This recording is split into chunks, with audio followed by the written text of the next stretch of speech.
ಅತ್ಯಂತ ಕ್ಷಣಿಕ ಈ ಜಗತ್ತದ. ಇಂಥ ಜಗತ್ತಿನೊಳಗ ಭಗವಂತನನ್ನ ನೋಡುವ ಭಾಗ್ಯ ನಿನಗಿದ್ರ ಮೊದಲು ಗುರುವಿನ ಪಾದ ನಿನಗೆ ಸಿಗಬೇಕು. ಶರಣರ 4 ಮಾತು ಸಿಗಬೇಕು. ಜ್ಞಾನ ದೇಹದೊಳಗ ಮನಸ್ಸಿನೊಳಗ ಆ ಬುದ್ಧಿಯ ಒಳಗ ತುಂಬಬೇಕು. ಕತ್ತಲೇ ಆವರಿಸಿದಂತ ಈ ಜಗತ್ತಿನೊಳಗ ಒಂದು ಬೆಳಕ ನಿನ್ನ ಮನಸ್ಸು ಕಾಣಬೇಕು. ಆ ಬೆಳಕಿನ ಸಹಾಯದಿಂದ ಈ ಜಗತ್ತನ್ನು ಅನುಭವಿಸು. ಆಗ ಜೀವನಕ್ಕೆ ಒಂದು ಸಾರ್ಥತೆ ಇರ್ತದ, ಒಂದು ಸುಖ ಸಿಗುತ್ತದ. ಅದಕ್ಕಾಗಿ ತಡ ಮಾಡೋದು ಬೇಡ. ಪ್ರಪಂಚ ಮಾಡಬೇಕು. ಪ್ರಪಂಚದೊಂದಿಗೆ ಪಾರಮಾರ್ಥದ ಒಂದು 4 ಮಾತು ಇರಬೇಕು. ಕತ್ತಲು, ಈ ಜಗತ್ತದೇನು ಕತ್ತಲೆ. ಇಲ್ಲಿ ಕತ್ತಲಿನಿಂದ ನಡೆಯೋದದ, ಕತ್ತಲೊಳಗೆ ಕರ್ಮ ಮಾಡೋದದ. ಯಾಕ? ಯಾವುದ್ರ ಬಗ್ಗೆ ಗೊತ್ತಿಲ್ಲ ನಮಗ.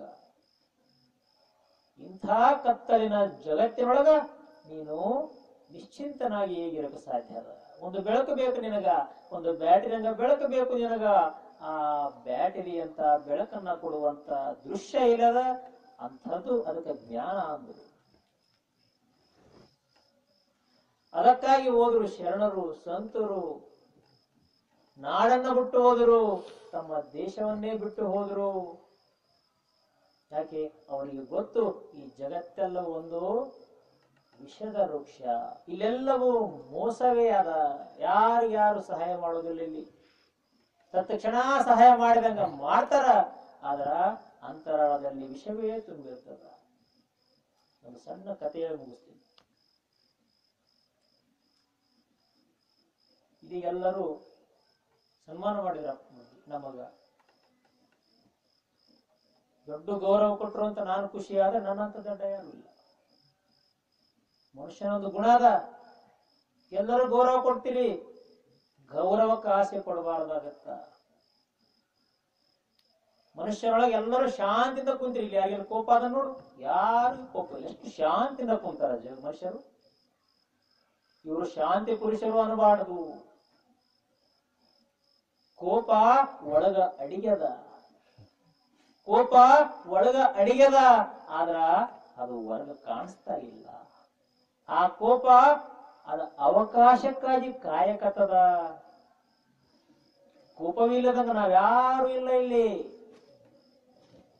ಕೋಪ ಒಳಗಡಿಗೆದ, ಆದ್ರ ಅದು ಅವಕಾಶಕ್ಕಾಗಿ ಕಾಯಕತ್ತದ. ನಾನೇನಾದ್ರೂ ಅಂದ್ರ ಕೋಪ ತಕ್ಷಣ ಹೊರಗೆ ಬರ್ತದೆ. ಗೌರವ, ಎಲ್ಲರೂ ಗೌರವ ಕೊಟ್ರಿ, ಗೌರವದ ಒಳಗ ಅಗೌರವ ತುಂಬ್ಯದ. ಅಪಮಾನ ಮಾಡೋದು ತುಂಬಿರ್ತದ ಒಳಗ, ಒಂದು ಅವಕಾಶ ಕಾಯ್ತಿರ್ತದ. ನನ್ನ ತಪ್ಪು ಏನಾದ್ರೂ ನಿಮಗೆ ಕಾಣಿತೋ ತತ್ಕ್ಷಣವೇ ನನಗೆ ಅಪಮಾನ ಮಾಡ್ತೀರಿ. ಅಪಮಾನ ಇಲ್ಲದಂಗ ಯಾವ ಮನುಷ್ಯನೂ ಇಲ್ಲ, ಕೋಪವೇ ಇಲ್ಲದಂಗ ಯಾವ ಮನುಷ್ಯನೂ ಇಲ್ಲ, ಕಾಮವೇ ಇಲ್ಲದಂಗ ಯಾವ ಮನುಷ್ಯನೂ ಇಲ್ಲ. ಆದ್ರ ಒಳಗ ಅಡಿಗಿರ್ತದ ಮನುಷ್ಯನೇ, ಮನಸ್ಸಿನೊಳಗ ಅಡಿಯದ. ಅದ ಅವಕಾಶಕ್ಕಾಗಿ ಕಾಯ್ತಿರ್ತದ. ಕ್ಷಣಕ್ಕೂ ಅವಕಾಶಕ್ಕಾಗಿ ಕಾಯ್ತಿರ್ತದ. ಆ ಅವಕಾಶವನ್ನ ಕೊಡಲಾರದಂಗ ಯಾವನಿರ್ತಾನ ಆತ ಗುರು, ಆತ ಸನ್ಯಾಸಿ. ನಾವು ಹಾಗಲ್ಲ, ತತ್ಕ್ಷಣ ಶಾಂತಿ ಇದೀವಿ. ಮನೆಗೆ ಹೋದಿವೋ ಯಾರ ಒಂದು 4 ಮಾತು ಬೈದ್ರಂದ್ರೆ ಸಿಟ್ಟು ಬರ್ತದೆ. ನೀವು ಬೇಡ, ಸುಂದರವಾಗಿ ಹೆಣ್ಣು ನೋಡಿದ ಶಾಂತಿಯಾದ ಮನಸ್ಸು ತತ್ಕ್ಷಣ ಕಾಮರೂಪಕ್ಕೆ ಕೇಳುತ್ತದ. ಯಾಕೆ? ನಾವು ಅವಕಾಶ ಕೊಡಕತ್ತೀವಿ, ಗುಣಕ್ಕೆ ಅವಕಾಶಗಳನ್ನ ಕೊಡಕತ್ತೀವಿ. ಒಬ್ಬ ಸಂತ ಇದ್ದ, ಇದು ಬೇರೆ ಜಪಾನ್ ದೇಶದ ಒಬ್ಬ ಸಂತ.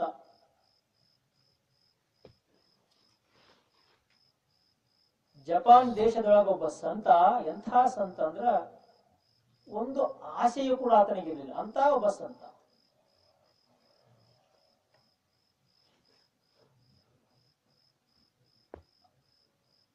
ಆತನ ಆ ಸಂತನ ವೃತ್ತಿಯನ್ನ ನೋಡಿ ಆ ಊರಿನ ಜನರೆಲ್ಲರೂ ಅತ್ಯಂತ ಅಭಿಮಾನವನ್ನು ಕೊಡ್ತಿದ್ರು, ಗೌರವ ಕೊಡ್ತಿದ್ರು ಆತನಿಗೆ. ಒಂದು ದಿನ ಆ ಊರಿನೊಳಗ ಆ ಊರಿನ ಗೌಡನ ಮಗಳು ಗರ್ಭಿಣಿ ಆದಳು. ಗರ್ಭಿಣಿ ಆದಳು, ಆದ್ರ ಮಡಿಯಾಗಿರ್ಲಿಲ್ಲ.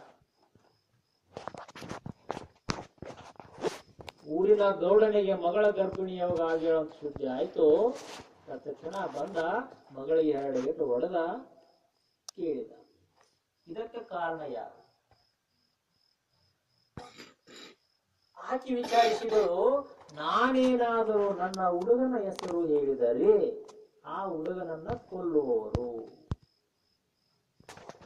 ವಿಚಾರ ಮಾಡಿದ್ರು, ಇನ್ನು ಯಾರ ಹೆಸರು ಹೇಳ್ಬೋದು? ಯಾರು ಸತ್ತರು ಅವ್ರ ಮನೆಯವರಿಗೆ ದುಃಖ ತಪ್ಪಿಲ್ಲ. ಆಕೆ ವಿಚಾರ ಮಾಡ್ತಾ ಇದ್ದಾಳ, ಯಾರು ಸತ್ತರು ಅವ್ರ ಮನೆಗೆ ದುಃಖ ತಪ್ಪಿಲ್ಲ. ಈ ಊರೊಳಗ ಆ ಸನ್ಯಾಸಿ ಒಬ್ಬನೇ, ಅವನಿಗೆ ಯಾರು ಇಲ್ಲ.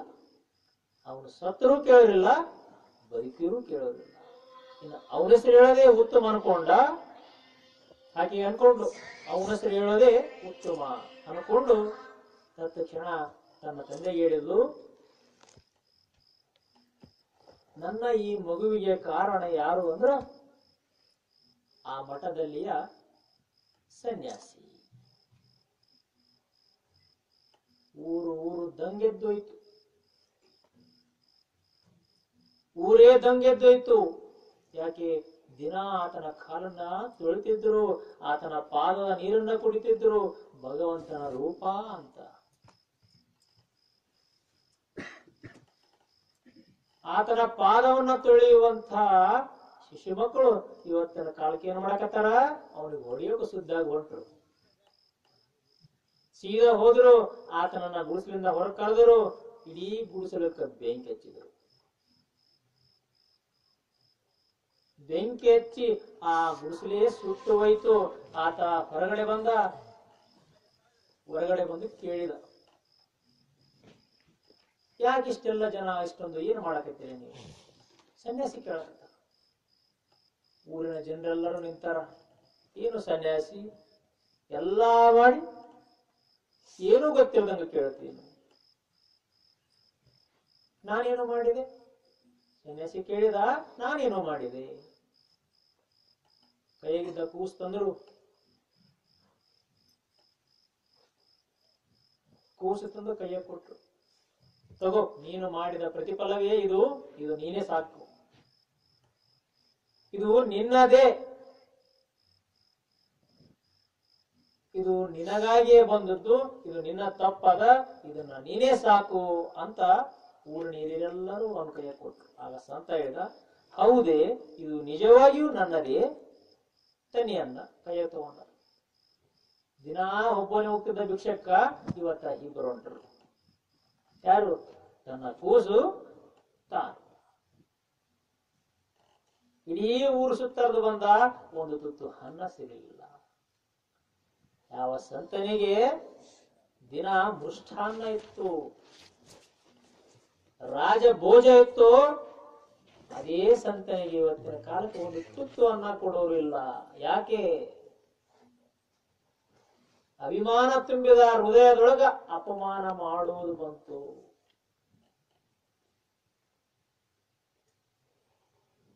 ಸಂಜಿತನ ತೆಗೆದ, ಒಂದು ತುತ್ತು ಅನ್ನ ಸಿಗಲಿಲ್ಲ. ಕೊನೆಗೆ ಆ ಮನೆಯ ಯಾವ ತಾಯಿ ಇದ್ಲಲ್ಲ, ಆ ಹುಡುಗನ ತಾಯಿ ಆ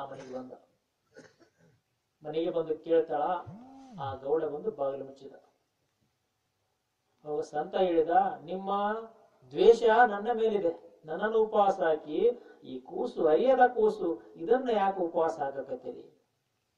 ತಾಯಿ, ಒಂದು ಕ್ಷಣ ಬಂದು ಇದಕ್ಕೆ ಹಾಲಾದ್ರೂ ಕುಡಿಸು. ಒಳಗೆ ಕುಂತಂತ ತಾಯಿ ತಕ್ಷಣ ಹೊರಗಡೆ ಬಂದು ಆ ಸಾಧುವಿಗೆ ನಮಸ್ಕರಿಸಿದ್ಲು. ಅವನಪ್ಪನ ಕರೆದು ಹೇಳಿದ್ಲು, ತಂದೆ, ಇದರಲ್ಲಿ ನನ್ನ ತಪ್ಪಿದೆ. ಈ ಸಂತ ನಿರ್ದೋಷಿ, ಇವನಿಗೆ ಏನೂ ಗೊತ್ತಿಲ್ಲ. ನನ್ನ ಹುಡುಗನನ್ನ ಕಾಪಾಡಿಕೊಳ್ಳೋದಕ್ಕ ನಾನು ಅನ್ಯಾಯವಾಗಿ ಈತನ ಹೆಸರನ್ನ ಹೇಳಿನಿ, ನನ್ನ ಕ್ಷಮಿಸು ಅಂದು. ಆ ಮನೆಯ ಒಡೆಯ ಬಂದು ಆ ಕ್ಷಣ ಆತನ ಕಾಲಿಗೆ ಬಿದ್ದ. ಎಂಥ ಅಪರಾಧ ಆಯ್ತು ಗುರುಗಳೇ, ನಿಮಗೆ ಗೊತ್ತಲ್ಲ ಆ ವಿಷಯ, ಇದನ್ನ ಯಾಕೆ ಹೇಳಲಿಲ್ಲ ನಿನ್ನೆ ನಮಗ?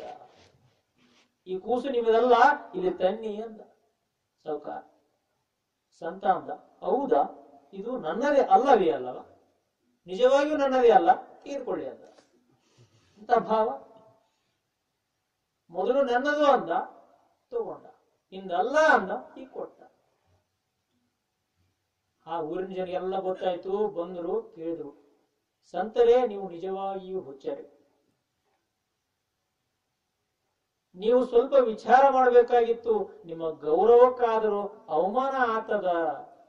ನೀವು ಗಳಿಸಿದಂತಹ ಗೌರವ ಎಂಥದ್ದು, ಪ್ರತಿಷ್ಠೆ ಎಂಥದ್ದು, ಅದಕ್ಕೆ ಕಳಂಕ ಬರ್ತದ. ಅದನ್ನ ನೆನೆದಾದರೂ ನೀವು ಆ ಸತ್ಯವನ್ನ ಯಾಕೆ ಮುಚ್ಚಿಟ್ಟಿರಿ? ಆತ ಸಂತ ಹೇಳ್ತಾನ, ಎಂಥ ಮಾತು ಅದು, ಹೃದಯ. ಭಗವಂತನ ಒಲಿದುಕೊಂಡಂತಹ ಹೃದಯ ಹಂಗಿರ್ತದ. ಎಂಥ ಮಾತು ಹೇಳ್ತಾನ. ಇವತ್ತು ನೀವು ಅಪಮಾನ ಮಾಡಿರಿ ನನಗ, ಇವತ್ತು ನೀವು ಅಪಮಾನ ಮಾಡಿದ್ದು ನಾನು ನೆನೆದರೆ ತಾನ ನೀವು ಹಿಂದೆ ಮಾಡಿದ ಗೌರವ ನೆನಪಿರೋದು. ಅಂಥ ಮಾತದ. ಇವತ್ತು ಅಪಮಾನ ಮಾಡಿರಿ, ಅದು ಯಾರಿಗ್ ಗೊತ್ತು ಅಂತ.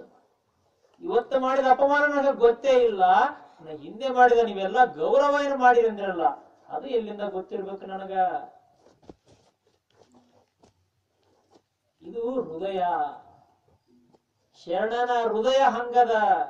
ಮಾನ ಅಪಮಾನ ಎಲ್ಲಿ ಅದ ಅಂತ.